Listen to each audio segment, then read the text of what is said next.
Have you ever noticed that the deepest wounds do not always come from what someone did to you, but from what they refused to see?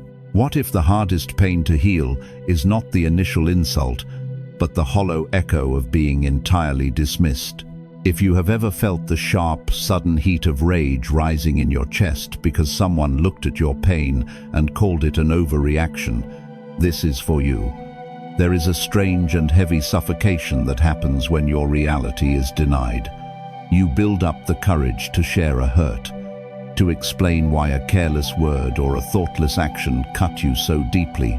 You lay your vulnerability on the table, expecting care, or at least a quiet understanding.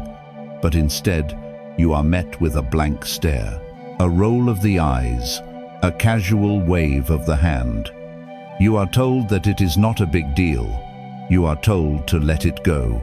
You are told that you are simply too sensitive. In that exact moment, a very specific kind of fire ignites within you. It is not just anger. It is the desperate, frantic energy of a soul trying to prove that it exists.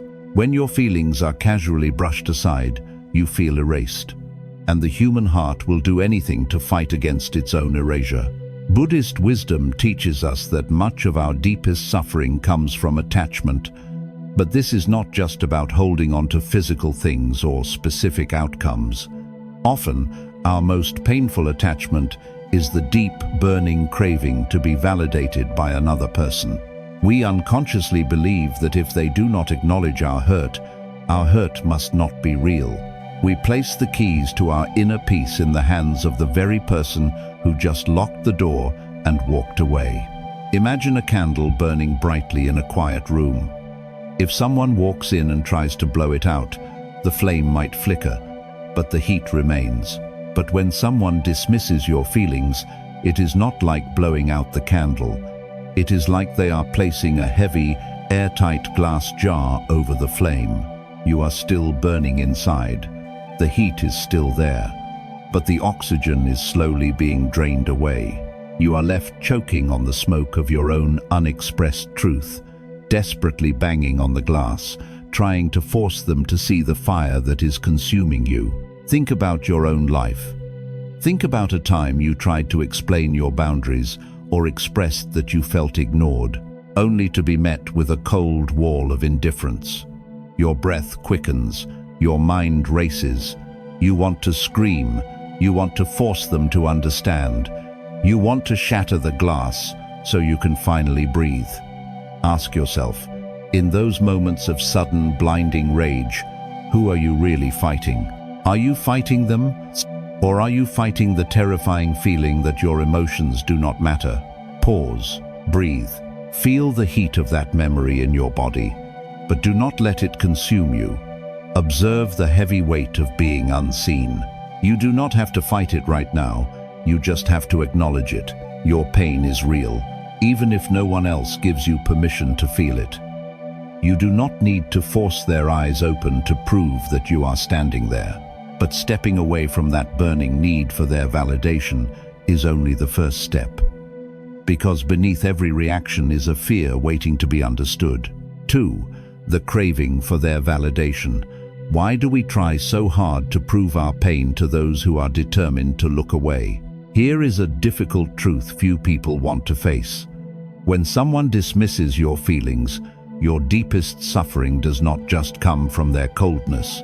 It comes from your relentless, exhausting effort to make them change their mind. Think about the times you have been completely misunderstood.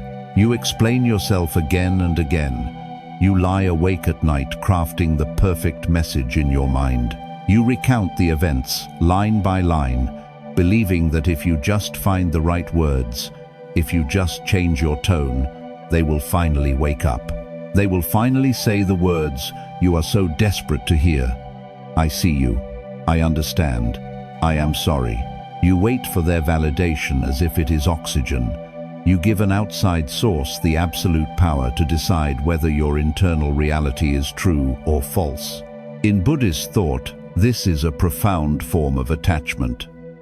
It is the clinging to a specific outcome, the rigid demand that another person must behave in a certain way before you are allowed to feel at peace. The Buddha taught that true peace can never be found by trying to rearrange the external world to our liking.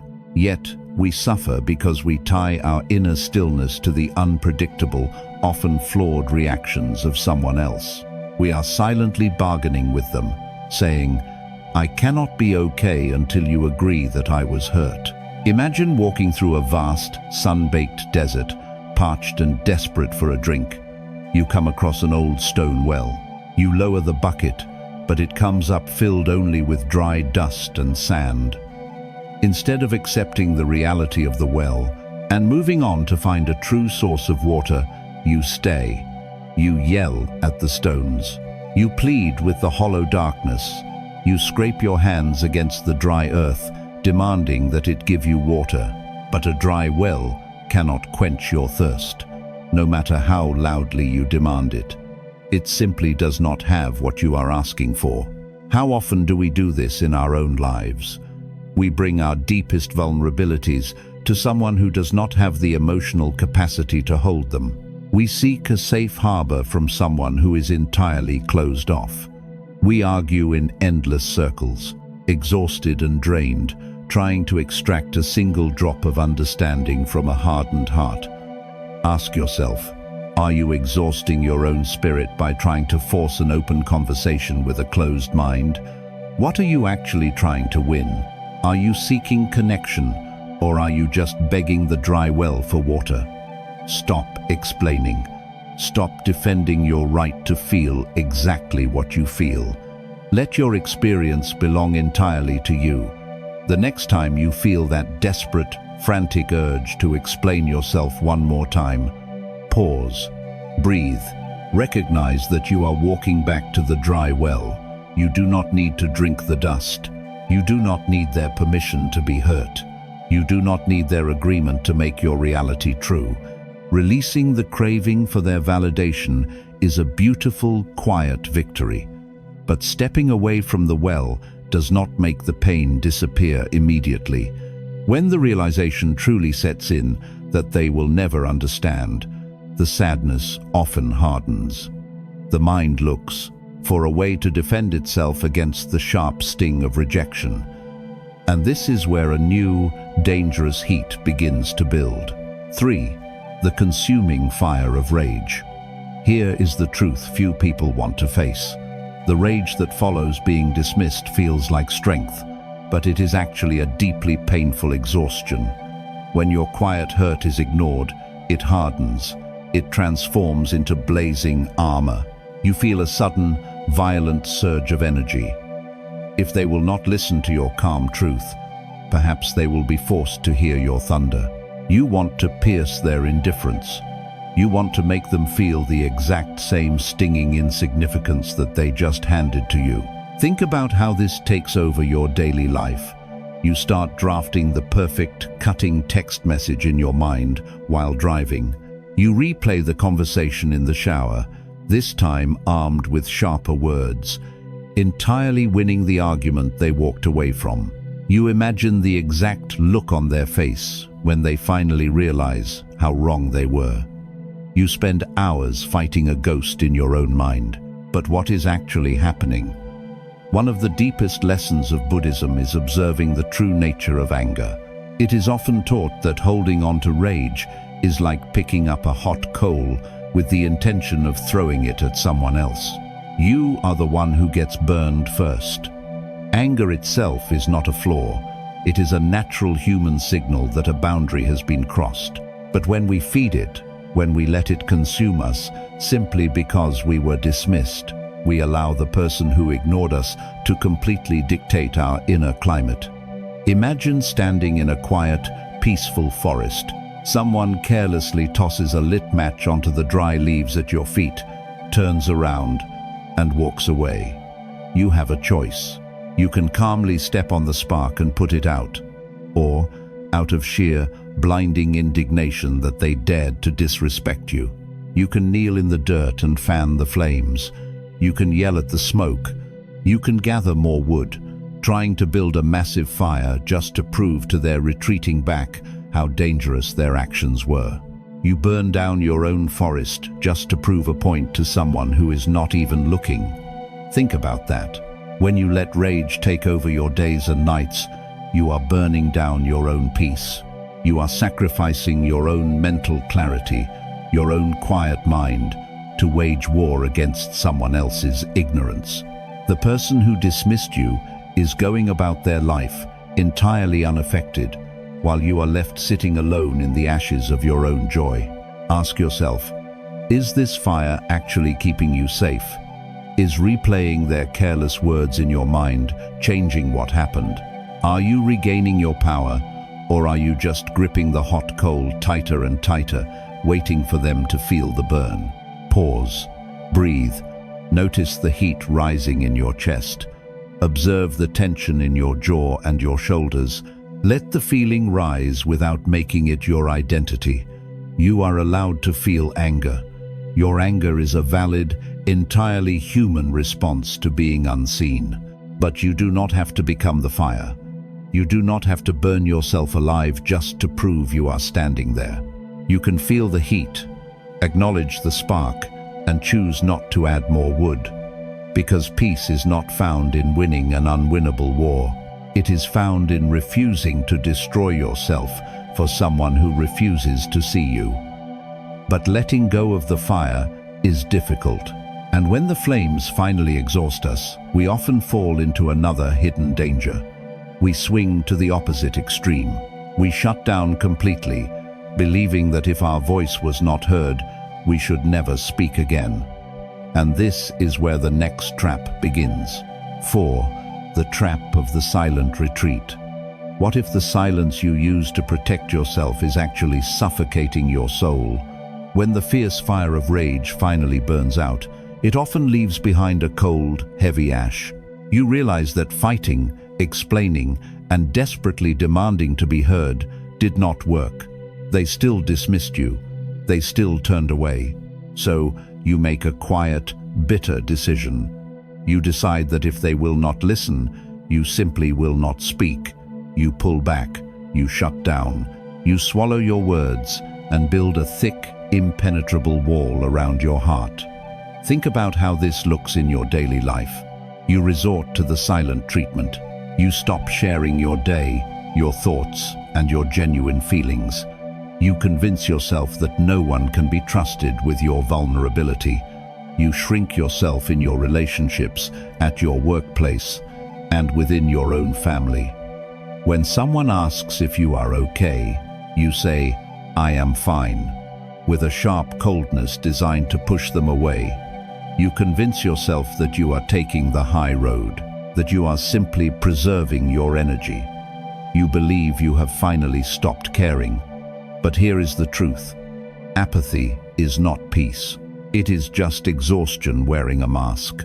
Buddhist wisdom teaches us that shutting down is not the same as letting go.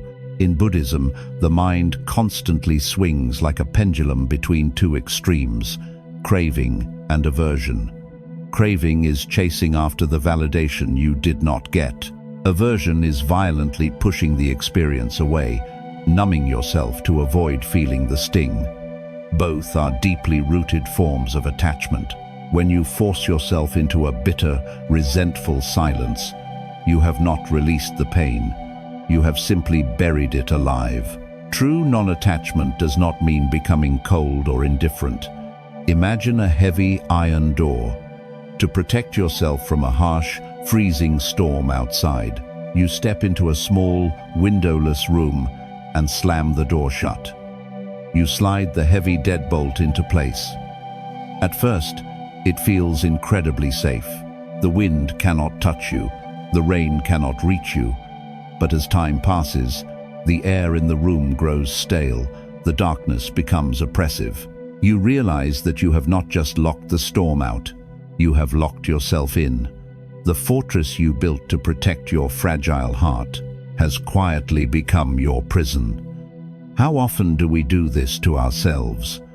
We decide that because one person refused to honor our feelings, we must hide those feelings from the entire world. We stop trusting, we stop living openly, We let their inability to see us dictate how we show up in our own lives. Ask yourself, is this heavy silence actually bringing you peace? Or is it just feeding a new kind of fear? Are you holding on to that silence as a shield, secretly hoping they will eventually notice your absence and feel sorry? In your withdrawal, who are you truly punishing? Pause, breathe. Notice the heavy, pulling urge to retreat and hide. Observe it. Do not confuse emotional withdrawal with emotional mastery. You do not have to force a smile, and you do not have to explain yourself to those who will not listen. But you must not abandon yourself in the process. Stop trying to survive by shrinking into the dark. You do not have to lock the door to be safe. You can stand in the open air and let the storm pass without letting it inside you. Because true strength is not found in an angry fight, nor is it found in a bitter silence. And this is where we discover a space that is slower than rage, yet infinitely more powerful. 5. The sacred, slower pause. There is a strange kind of freedom in realizing that you do not have to react immediately. What if the most powerful response to being dismissed is neither a fiery attack nor a bitter wall of silence? When someone invalidates your feelings, the mind goes into a state of frantic urgency. It demands action. You feel an overwhelming, pulling need to resolve the tension right this second. You want to type out that long, emotionally charged paragraph. You want to make a sharp, cutting remark. Or you want to dramatically walk out of the room to prove a point. You are caught in the exhausting pendulum swing between fighting back and shutting down, believing these are your only two options. But Buddhism reminds us of a third path. A path that is slower than rage, yet infinitely stronger than silence. It is the sacred pause. This is the practice of conscious non-reactivity. Between the moment someone's careless words hit you and the moment you respond, there is a tiny, quiet gap of time. In that gap lies your ultimate freedom. The Buddha taught that we cannot control the harsh winds of the world, but we can learn how to stand entirely still within them. The pause is not submission. It is not waving a white flag or abandoning your own boundaries. It is the profound, quiet strength of observing your own mind without letting it drag you into chaos. Imagine a deep, clear lake, perfectly reflecting the night sky and the glowing moon. If someone carelessly walks up to the edge and throws a heavy stone into the water, the surface violently shatters. The beautiful reflection breaks into 1,000 chaotic pieces. If you panic and frantically plunge your hands into the water to try and piece the moon back together, you will only create more ripples. You will only make the water muddier. The only way to restore the reflection is to step back and do absolutely nothing. You must simply wait. Eventually, the ripples fade, the mud sinks, the water stills, and the clear reflection returns on its own. When someone brushes off your pain, they have thrown a stone into your lake. Your mind shatters into 100 anxious, angry thoughts. You want to fix the surface right away. You plunge your hands into the water by arguing, defending, or withdrawing into dark isolation. But reacting from a place of shattered peace only churns up the mud of your own suffering. Think about your own life. How many times have you made your own pain worse by reacting before the water had time to settle? Ask yourself, what is the desperate rush to react? What are you truly afraid will happen if you simply stand still and do nothing for a moment? Will your truth disappear just because you did not immediately scream it out loud? Pause, breathe. Do not send the message. Do not slam the door. Do not force an answer. Just watch the ripples in your mind. Let the urge to fight or hide rise, peak, and slowly pass away without acting on it. You do not have to clean up the mess someone else made in your waters. You just have to let the mud settle so you can see clearly again. But even when the water finally stills, we often discover that the hardest judgment we face does not come from the person who dismissed us, It comes from inside our own mind. And this is where the next truth begins. 6. Removing the second arrow of self-doubt. What if the most agonizing part of being dismissed is not their rejection, but your own quiet agreement? Here is a difficult truth. When someone repeatedly tells you that your feelings are an overreaction, a dangerous seed is planted in the dark soil of your mind. You slowly start to question your own reality. You lie awake staring at the ceiling, replaying the entire conversation, wondering if you brought the dismissal upon yourself. You analyze your own tone. You wonder if you were too demanding, too sensitive, or simply too much.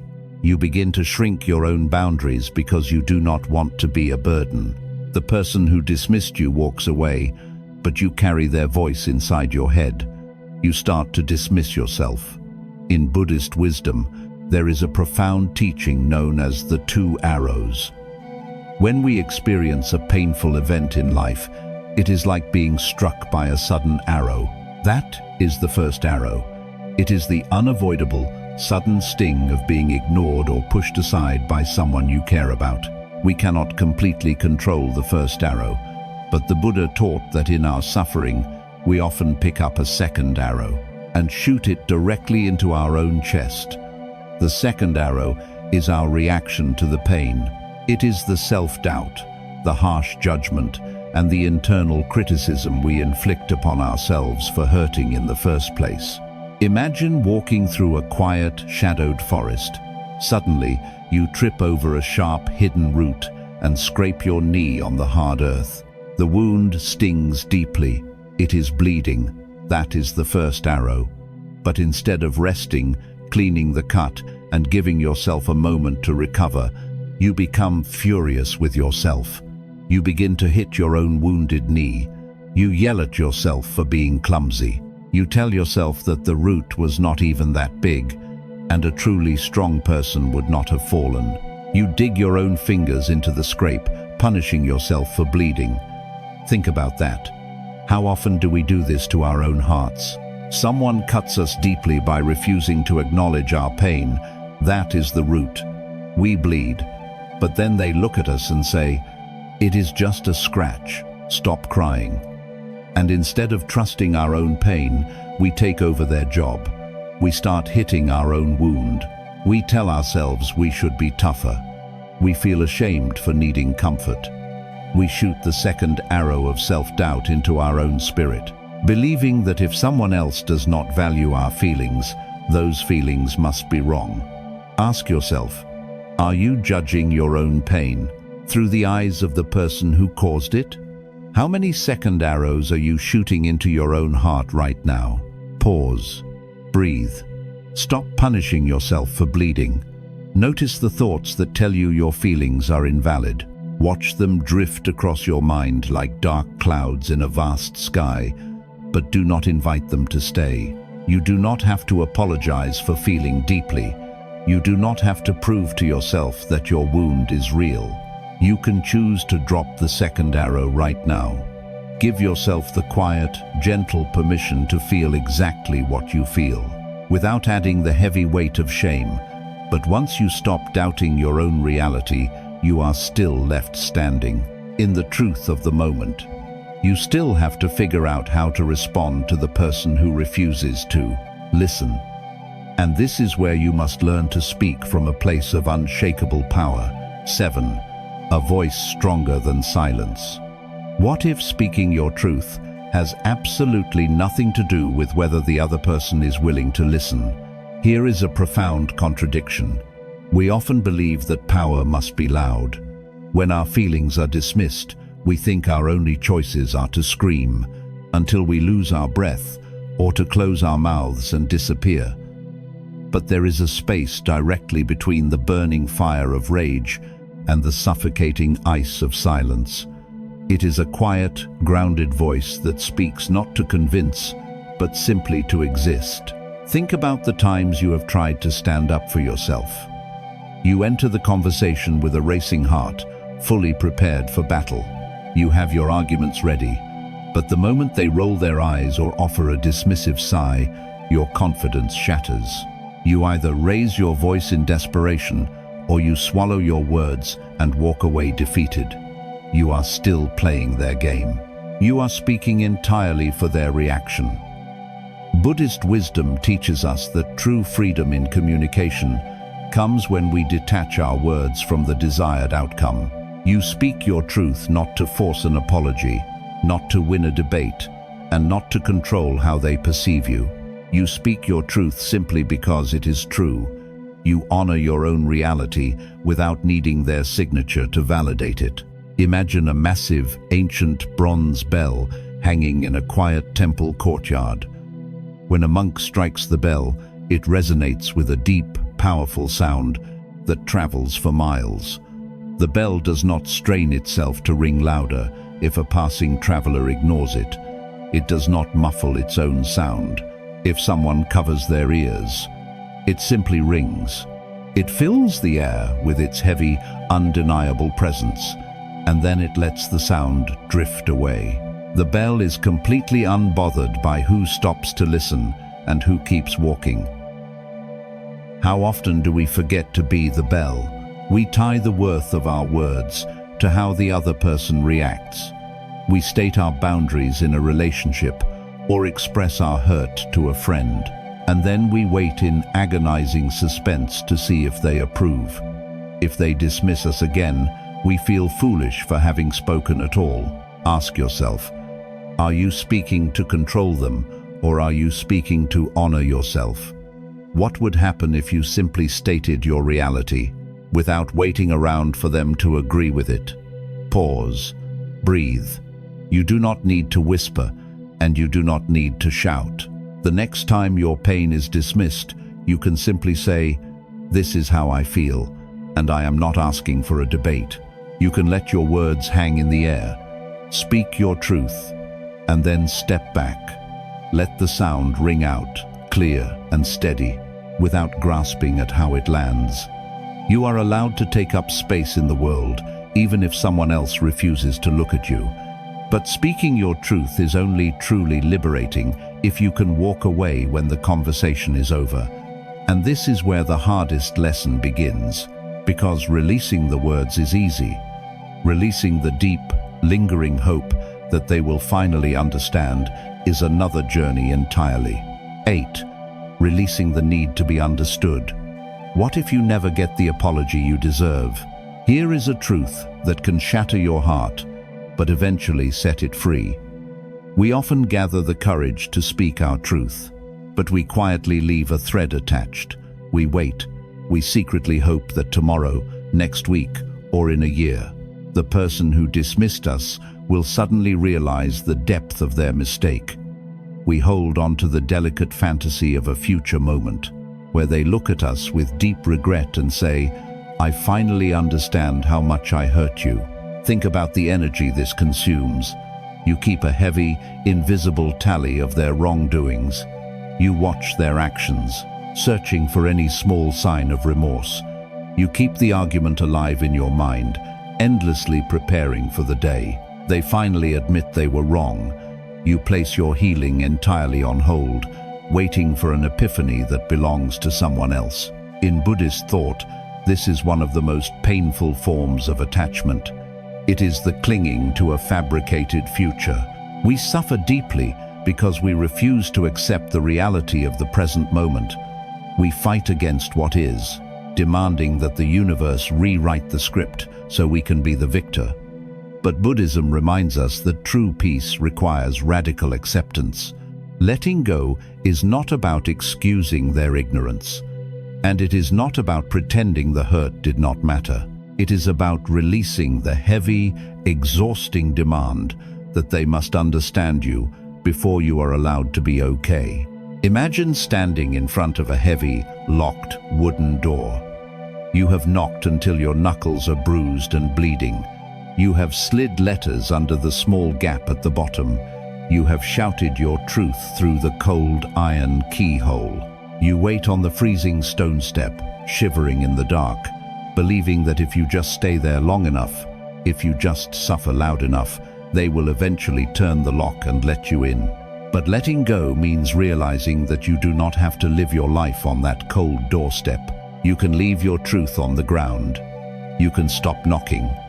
You can turn around and walk away from the heavy door, stepping out into a vast, warm, and sunlit world that is waiting for you. How much of your precious, irreplaceable life are you spending waiting for a locked door to open? We do this in our relationships, in our families, and with our deepest grievances. We stay emotionally parked in front of closed minds, believing that our sheer willpower will eventually force them to change. We measure our worth by their willingness to open the door, forgetting the vast world that exists entirely behind us. Ask yourself, what are you actually holding on to? Are you waiting for an apology? Or are you waiting for permission to finally move on? What are you afraid will happen if you simply turn around and walk away into the sunlight? Pause, breathe. You have spoken your truth. You have knocked. Now, step away from the door. Do your part, then release the outcome. You do not have to force them to see your worth. You do not have to wait in the cold for a realization they are not ready to have. You can forgive them for not understanding, and you can forgive yourself for trying so hard to make them. Because releasing the need to be understood is the ultimate act of taking your power back. When you stop demanding that they see your worth, you suddenly realize you never needed their eyes to see it yourself. And this is where the final transformation happens. 9. The unshakable fortress of self-respect. What if the peace you have been desperately fighting for was already inside you, just waiting for you to stop looking outward? Think back to that very first moment of pain, the moment someone looked at your open wound and told you it was nothing.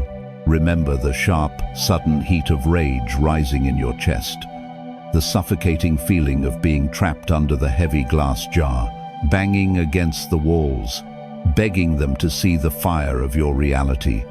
For so long, you believed that your survival depended on their validation. You believed that if they did not understand your hurt, you would be erased. But look at where you are now. You are still breathing. You are still standing. You did not burn down your own forest to prove a point. You did not lock yourself in a dark, silent room to hide from the storm. You did not spend the rest of your life freezing on the doorstep of a closed mind. You chose the slower, deeper path. Buddhist wisdom teaches us that true refuge is never found in the unpredictable minds of others. It is found entirely within. When you stop chasing their approval, when you stop fighting their ignorance, you naturally begin to build an unshakable fortress of self-respect. You realize that their inability to see your worth does not decrease your value. It simply reveals their own limits. Imagine a great, ancient tree standing quietly on a high mountain. When the thick, heavy fog rolls in and completely obscures the tree from view, the tree does not panic. It does not shrink. It does not uproot itself and chase the clouds, begging to be seen. It simply roots deeper into the earth. It knows its own height. It knows its own strength. It trusts its own existence, regardless of who is walking blindly through the fog. You are that tree. You do not need the fog to lift to know that you are standing tall. Think about your own life moving forward. Think about how much lighter you will feel when you finally put down the exhausting burden of trying to control how others perceive you. You can let them be wrong about you. You can let them misunderstand you. Their misunderstanding is not your cross to bear. Ask yourself one final time, what happens when you become your own witness? What happens when you look at your own heart, acknowledge your own pain, and say, I see you, and that is enough? You no longer have to perform for an empty room. You no longer have to hand the keys of your inner peace to those who do not know how to hold them. You can rest. You can let your reality belong entirely to you. Treat your own heart with the gentle, unwavering respect that you were so desperately asking them to provide. Do your part. Speak your truth if you must. and then step back into the quiet, beautiful strength of your own presence. If these lessons touched your heart, share this video with someone who may need a little more peace today. You can let go now.